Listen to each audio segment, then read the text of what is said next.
la grande messe de l'investigation journalistique, la plus grande tribune politique de la Guinée, avec Aboubacar Diallo, Talibé Bari, Mohamed Mara, Mamadou Ouri Diallo, Akoumba Diallo, Kabinet Fofana, Mohamed Kaba, Mamadou Diambaldé.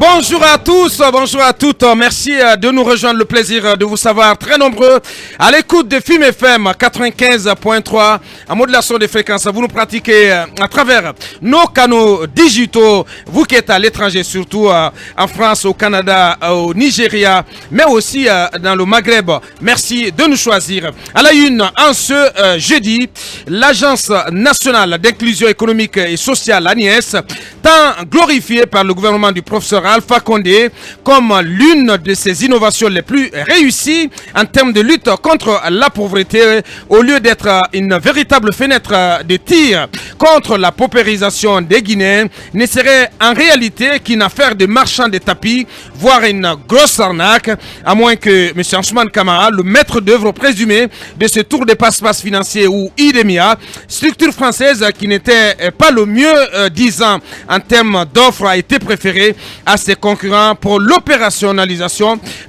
plutôt de biométrisation sur des critères jugés irrationnels, en viennent à démontrer le contraire. IDEMIA profitera d'ailleurs de cet appel d'air pour ajouter un avenant à son offre initiale, passant ainsi de 5 à 13 millions d'euros aux grandes dames du contribuable qu'on prétend servir. Nous dévidons cette pelote pour vous, à suivre la première partie de notre dossier d'enquête avec Mamadou Ouri Diallo. Nous resterons avec Mamadou Ouri Diallo, des gouverneurs des régions et des préfets, tous issus des rangs des forces armées guinéennes, des militaires et des gendarmes qui ont d'ailleurs dû sacrifier à des parties de prestation de serment devant le colonel Mamadi Doumbouya, un geste qui fait d'eux les principaux ambassadeurs des idéaux de bonne gouvernance du CNRD à l'intérieur du pays, sauf que certains de ces nouveaux administrateurs territoriaux en uniforme commencent à violer leur serment. C'est du moins le constat qui ressort suite au limogeage il y a quelques jours des préfets de Bofa, de Gawal et de Kouroussa. Alors ces préfets ont-ils effectivement failli à leur mission? Que leur reprocherait-on concrètement? À suivre également la deuxième enquête de Mamadou Ouri Diallo. Leur mandat de 5 ans, subitement écourté un certain 5 septembre, et depuis, certains de nos désormais ex-députés sont amers comme chicotins et réclament urbi et orbi le paiement d'un mois d'arriéré des salaires et un autre mois d'arriéré de primes de cession aux nouvelles autorités guinéennes.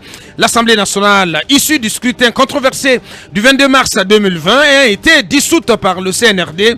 Les députés de cette 9e législature n'ont pas le cœur à la fête, d'autant que même la charte de la transition leur interdit de siéger au futur Conseil national de la transition, les privant ainsi d'un petit lot de consolation.